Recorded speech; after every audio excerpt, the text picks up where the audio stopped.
Bonsoir à toutes et à tous, bienvenue dans cette édition d'information. Tout d'abord, recensement biométrique à vocation d'état civil. Ce soir, nous allons à Mali où le ministre secrétaire général des Affaires religieuses sensibilise les populations sur l'importance de cette opération. Sur place, le constat est reluisant. Les populations sont plus que jamais déterminées à se faire recenser. Les détails avec Marwan Kamara, Sarafoudine Diallo.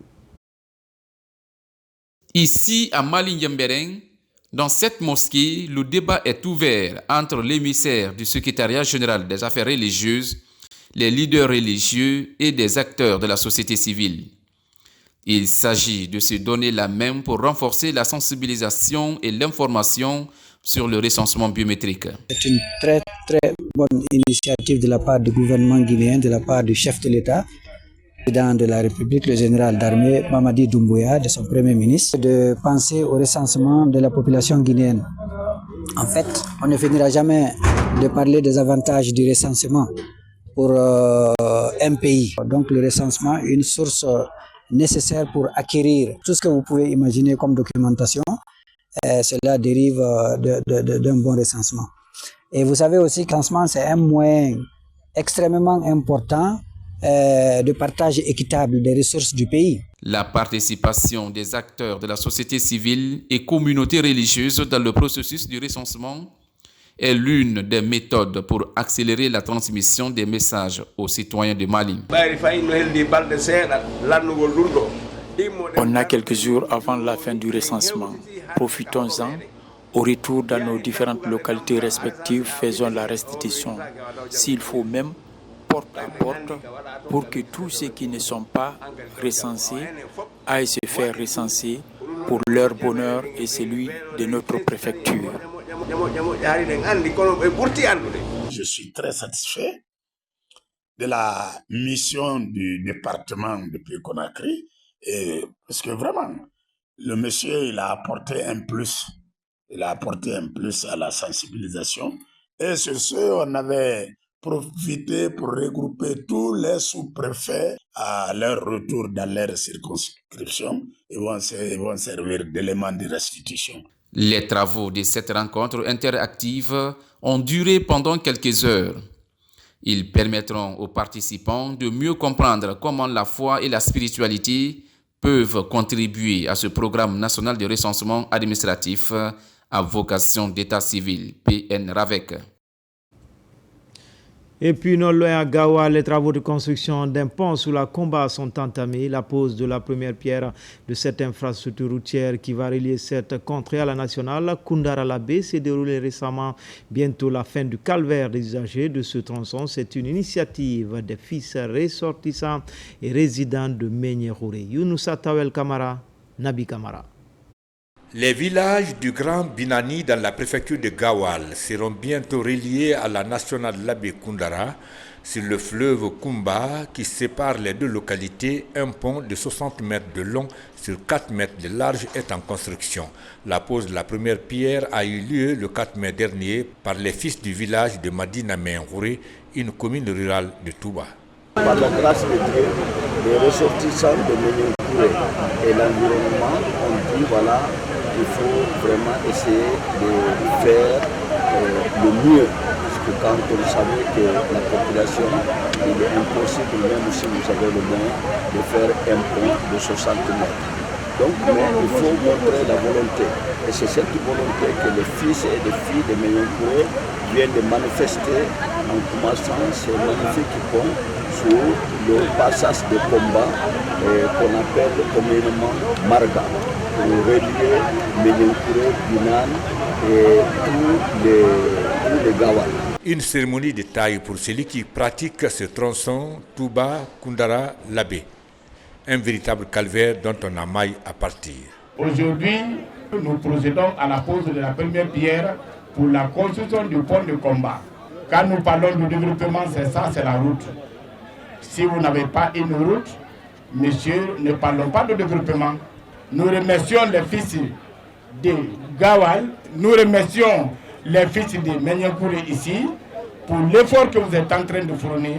Placé sous le haut patronage du gouverneur de la région administrative de Boké et l'ambassadeur de la paix, Ella Yeriba Diaby, L'association des fils ressortissants et résidents de Madina Mengouré a mis cette retrouvaille à profit pour organiser une lecture du Saint-Coran.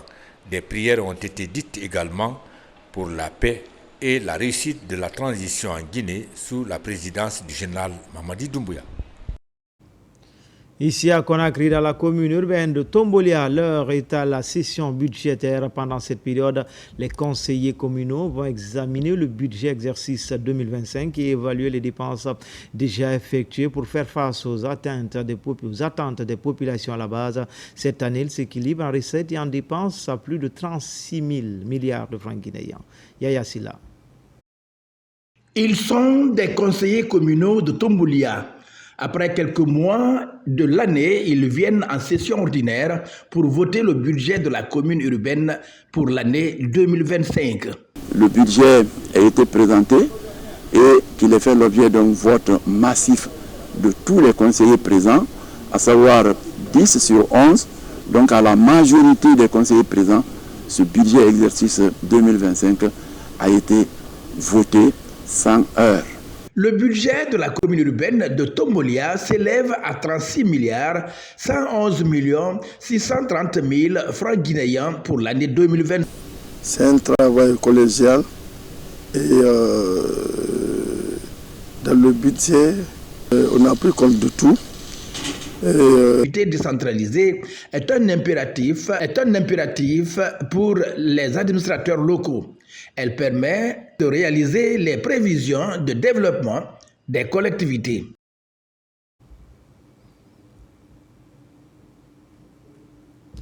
Le Oulada se mobilise derrière le général président. 184 villages répartis en 6 sous-préfectures dénommées Oulada. Tous se retrouvent au sein du mouvement commun d'entendez coalition Oulada pour Mamadi Doumbouya.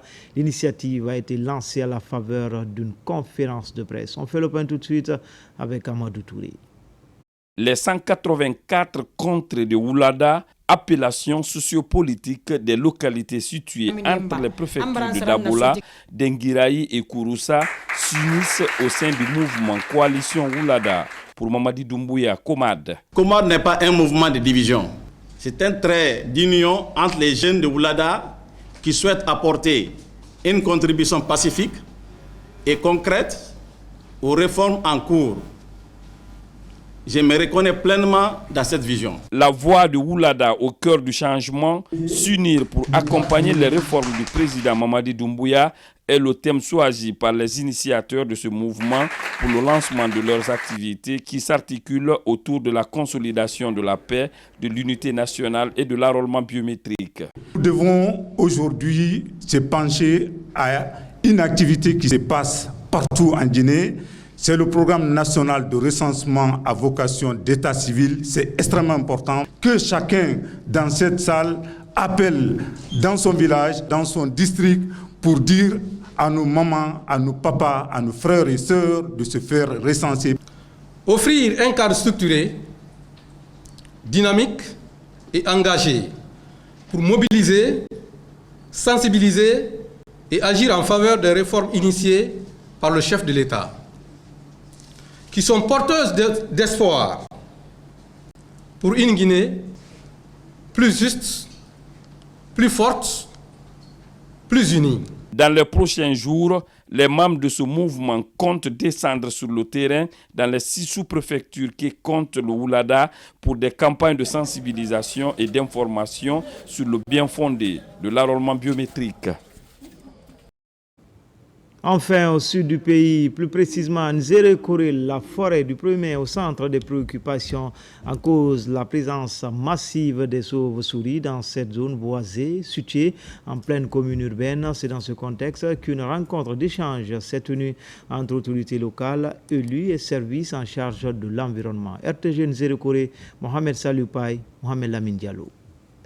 C'est une présence massive de chauves-souris dans la forêt du 1er mai qui suscite de nombreuses interrogations au sein des communautés locales. Cette zone boisée, située au cœur de la commune urbaine de Nzérékoré, est aujourd'hui menacée par ces volatiles. Les avis sont partagés entre les croyances traditionnelles et inquiétudes liées à la santé publique. Pour certains habitants, ces animaux sont porteurs de malheur, tandis que d'autres redoutent des risques sanitaires. Toute espèce ou bien toute activité qui mène de différentes espèces, il y a un côté négatif et un côté positif.